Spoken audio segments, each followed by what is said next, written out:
Breaking news आ रही है America से। वहां फिर बर्फीला तूफान आ गया है और इस बार भी अमेरिका का कैलिफोर्निया राज्य निशाना बना है। दिसंबर से कैलिफोर्निया में एक के बाद एक लगातार तूफान आ रहे हैं और यह 12वीं बार है जब वहां फिर तूफान आ गया है। वहां जबरदस्त रफ्तार के साथ हवा चल रही है, बारिश तो रुकने का नाम ही नहीं ले रही। करीब 2 करोड़ लोगों की जान खतरे में और कैलिफोर्निया के लगभग 2.5 लाख घरों और दुकानों की बिजली कट गई है। एक दिन पहले दुनिया की नामी यूनिवर्सिटियों में गिनी जाने वाली कैलिफोर्निया की स्टैनफोर्ड यूनिवर्सिटी में पेपर थे, एग्जाम थे, लेकिन यूनिवर्सिटी कैंपस की भी बत्ती गुल हो गई। मजबूरी में परीक्षा रद्द करनी पड़ी। अमेरिका में हो रहा है ये, यानी बर्फीले तूफान ने अमेरिका का दम निकाल कर रख दिया है। सबसे बड़ी बात यह कि अमेरिका में अब वसंत का मौसम शुरू हो चुका है, लेकिन वसंत के दूसरे दिन कैलिफोर्निया में अचानक तूफान आ धमका, जिसके लिए लोग बिल्कुल तैयार नहीं थे। ऊपर से तूफान भी कोई मामूली नहीं बल्कि इतना खतरनाक कि अमेरिका के मौसम विभाग ने उसे बॉम्ब साइक्लोन का नाम दे दिया। बॉम्ब साइक्लोन, जब नाम ही इतना डरावना है तो तूफान ने अपना असली रंग तो दिखाना ही था। कैलिफोर्निया में इतनी भयंकर बारिश हुई कि वहां के कई इलाकों में बाढ़ ही आ गई। ऐसा लगा जैसे नदी अपना रास्ता भूलकर रिहायशी इलाके में घुस गई हो। सामने आई तस्वीरों में सड़कें समंदर बनी दिखी और पार्किंग में खड़ी गाड़ियां डूबी नजर आईं। भारी बारिश के साथ 130 किलोमीटर प्रति घंटा की रफ्तार पकड़े हवाएं भी चल पड़ी। फिर तो बड़े बड़े पेड़ तक नहीं टिक पाए, वो उखड़कर सड़क पर जा गिरे और अपने साथ बिजली की तारों को भी ले डूबे, जिसकी वजह से कैलिफोर्निया के 2.5 लाख घरों और दुकानों की बिजली चली गई। लगभग पूरे कैलिफोर्निया की हालत खराब है। दक्षिण में मेक्सिको के बॉर्डर से ऊपर लॉस एंजलिस शहर होते हुए सैन फ्रांसिस्को तक लोगों को सतर्क रहने की चेतावनी दी गई है। कैलिफोर्निया प्रशांत महासागर के किनारे है और प्रशांत महासागर में कम दबाव का क्षेत्र बनने से वहां तूफान बना। जितना कम दबाव होता है तूफान उतना ही ताकतवर होता है और इस तूफान का प्रेशर तो इतनी तेजी से गिरा कि अमेरिका के मौसम विभाग ने इसे बॉम्ब साइक्लोन कह दिया। बॉम्ब साइक्लोन, जबकि पिछले 3 साल से कैलिफोर्निया में सूखा पड़ रहा था, जंगलों में भयानक आग लग रही थी। 6 महीने पहले तक कैलिफोर्निया गर्मी झेल रहा था, लेकिन अब कैलिफोर्निया में बर्फ और बारिश थमने का नाम नहीं ले रही है। इस बार तो जितना अनुमान था तूफान उससे कहीं ज्यादा खतरनाक निकला और खेत खलिहान, मकान, सड़कें, गाड़ियां, सब कुछ पानी में डूबा नजर आया। बाढ़ का पानी घरों के अंदर घुस गया। डराने वाली बात यह कि अमेरिका के मौसम विभाग ने लोगों को साफ साफ कह दिया है कि वो अपने घरों से न निकलें और घर में खिड़कियों के पास गलती से भी न खड़े हों, क्योंकि तूफान की वजह से चलने वाली तेज हवाएं खिड़कियों के कांच का कचूमर निकाल सकती हैं। और अभी तो बस बारिश और हवा ने ही ट्रेलर दिखाया है। आगे इतनी बर्फबारी की आशंका जताई गई है कि आंकड़ा कुछ इंच में नहीं मापा जाएगा, बल्कि बर्फ का ढेर कई फीट तक पहुंचेगा। ब्रेकिंग न्यूज आ रही है सीरिया से। इजरायल की सेना ने सीरिया के अलेप्पो एयरपोर्ट पर मिसाइल से हमला बोल दिया। पिछले 15 दिन में यह दूसरी बार है जब इजरायल ने अलेप्पो एयरपोर्ट को मिसाइल से निशाना बनाया। दावा किया जा रहा है कि इजरायल के लड़ाकू विमानों ने भूमध्य सागर के ऊपर से एयरपोर्ट पर एक के बाद एक कई मिसाइलें दागी, जिससे पूरा शहर थर्रा उठा। हालांकि ये जानकारी नहीं मिल सकी है कि इजरायल के इस हमले में कितने लोग मारे गए, कितने घायल हुए, लेकिन पश्चिमी मीडिया का दावा है कि इजरायल की इस एयर स्ट्राइक से अलेप्पो एयरपोर्ट को काफी नुकसान पहुंचा, जिसकी वजह से एयरपोर्ट को बंद कर दिया गया। हालांकि इस हवाई हमले के बारे में इजरायल की तरफ से भी कोई जानकारी नहीं दी गई, लेकिन इस हमले से पूरा अलेप्पो शहर दहल गया। लड़ाकू विमानों से किए गए इस हमले का एक वीडियो भी सामने आया, जिसमें रात के वक्त अलेप्पो एयरपोर्ट पर मिसाइलों के गिरने के बाद वहां कई धमाके होते दिखाई दिए।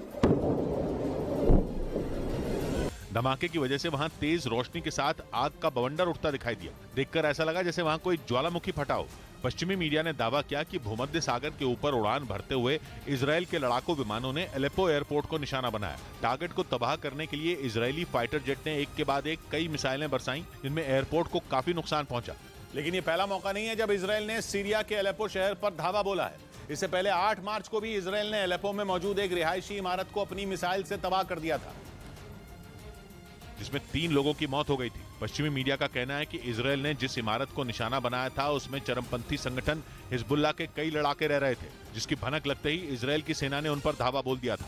इजरायल की उस एयर स्ट्राइक की वजह से अलेप्पो एयरपोर्ट को भी नुकसान पहुंचा था। इजरायल का आरोप है कि भूकंप प्रभावित लोगों को मदद पहुंचाने की आड़ में ईरान सीरिया में चरमपंथी संगठन हिजबुल्लाह के लिए हथियार जमा करने में जुटा है और इसीलिए इजरायल ने एक बार फिर सीरिया में घुसकर अलेप्पो एयरपोर्ट पर मिसाइलें बरसा दी। इधर दिल्ली में 24 घंटे के अंदर दूसरी बार भूकंप के झटके महसूस किए गए। इसकी तीव्रता रिक्टर स्केल पर 2.7 मापी गई और इस भूकंप का केंद्र पश्चिमी दिल्ली था। एक दिन पहले भी दिल्ली एनसीआर समेत पूरे उत्तर भारत में भूकंप के तेज झटके महसूस किए गए थे, जिसका केंद्र अफगानिस्तान का हिंदू कुछ क्षेत्र था और रिक्टर स्केल पर वो उसकी तीव्रता 6.6 मापी गई। उधर खबर है कि नेटो ने यूक्रेन के साथ मिलकर 2 महीने के अंदर जंग खत्म कराने का प्लान बना लिया है। जर्मनी के बिल्ड नाम के एक अखबार ने खबर छापी कि एक नेटो अधिकारी ने उसे बताया है कि 2 महीने बाद मई में यूक्रेन रूस से बहुत बड़ा बदला लेने वाला है। जिसके बाद दावा है कि यूक्रेन में जो पिछले 1 साल 1 महीने से नहीं हुआ वो अगले 2 महीने में हो जाएगा। जर्मनी के अखबार ने नेटो के अधिकारी के हवाले से जो लिखा उससे साफ है कि नेटो ने यूक्रेन के युद्ध को अगले 2 महीनों में आर या पार लगाने की पूरी तैयारी कर ली है। बताया गया कि प्लान यह है कि मई में यूक्रेन अपने यहां लुहांस्क और ज़पोरिज़िया में रूस की सेना पर जबरदस्त हमला करेगा। ये दोनों वो प्रांत हैं जहां के बड़े हिस्से पर रूस की सेना ने कब्जा किया हुआ है। अब यूक्रेन के लिए अपने दम पर लुहांस्क और ज़पोरिज़िया में रूस से लड़ना मुमकिन नहीं, इसलिए खबर है कि नेटो उसे हथियार से लेकर ट्रेनिंग और खुफिया जानकारी तक जो उसे जरूरत होगी सब देगा। और अगर ऐसा हो गया तो रूस वर्सेस यूक्रेन की जंग में बहुत बड़ा क्लाइमैक्स आ जाएगा, क्योंकि इस प्लान के जरिए नेटो की कोशिश पुतिन से क्राइमिया छीनने की है। और क्राइमिया पुतिन की नाक, क्राइमिया जमीन का वो टुकड़ा है जिसे अपनी मुट्ठी में रखने के लिए पुतिन किसी भी हद तक जा सकते हैं, वाकई किसी भी हद तक। जिस ज़पोरिज़िया पर यूक्रेन के हमले का प्लान है उससे क्राइमिया ज्यादा दूर नहीं, वो उसके दक्षिण में ही है। वैसे तो क्राइमिया यूक्रेन का हिस्सा है, लेकिन रूस ने 2014 में ही उस पर हमला करके उसे रूस का इलाका घोषित कर दिया था। यानी पुतिन के लिए क्राइमिया रूस का है। इसी वजह से वो एक नहीं बल्कि 1000 बार बिल्कुल साफ शब्दों में कह चुके हैं कि अगर क्राइमिया पर आंच भी आई तो फिर वो किसी को नहीं छोड़ेंगे। फिर सिर्फ यूक्रेन नहीं बल्कि यूरोप से लेकर अमेरिका और नेटो तक उनके वार से करहा उठेंगे।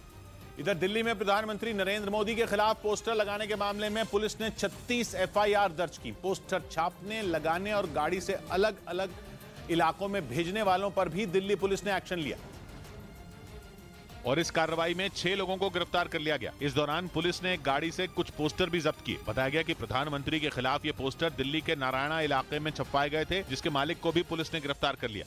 उधर पश्चिमी मीडिया का दावा है कि रूस ने तुर्की के घातक ड्रोन को उसी तरह निशाना बनाया जैसे उसने हाल ही में अमेरिकी ड्रोन को तबाह किया था। यह हमला उस वक्त हुआ जब यूक्रेन के सैनिक तुर्की के बारकताश TB2 ड्रोन से जंग की तैयारी कर रहे थे।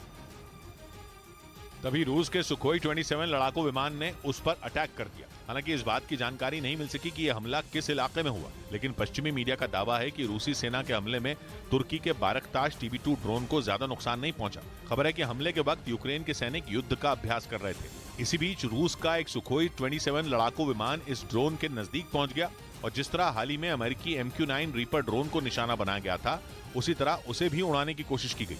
उधर बिहार में मंत्रियों के वेतन और भत्ते में बढ़ोतरी कर दी गई। नीतीश कुमार की अध्यक्षता में हुई कैबिनेट बैठक में इस फैसले पर मोहर लगी, जिसमें मंत्रियों के वेतन और भत्ते में हर महीने 30 से 35 हजार रुपए की बढ़ोतरी तय हुई। इस इजाफे के बाद अब बिहार में मंत्रियों का वेतन और भत्ता करीब 2,70,000 प्रति महीना हो जाएगा। इससे पहले विधायकों और पार्षदों के वेतन और भत्ते बढ़ाए गए थे।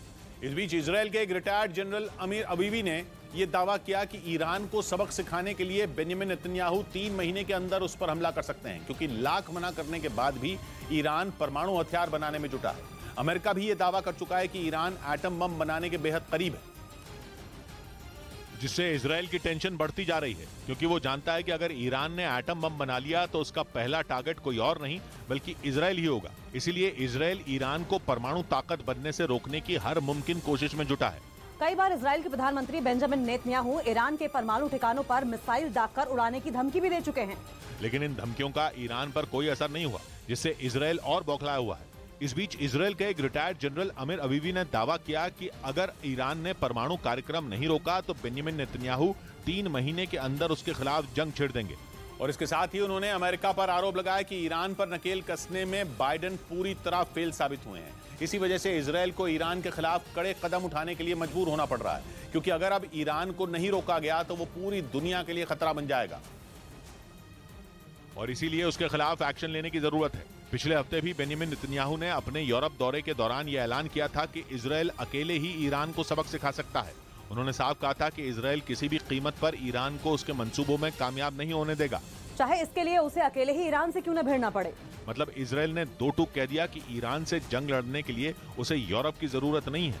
हालांकि पश्चिमी मीडिया का दावा है कि अमेरिका के कुछ सांसदों ने बाइडेन को चिट्ठी लिखकर इजरायल को ताकतवर हथियार देने की अपील की है, ताकि वो उनके दम पर ईरान का खेल खत्म कर सके।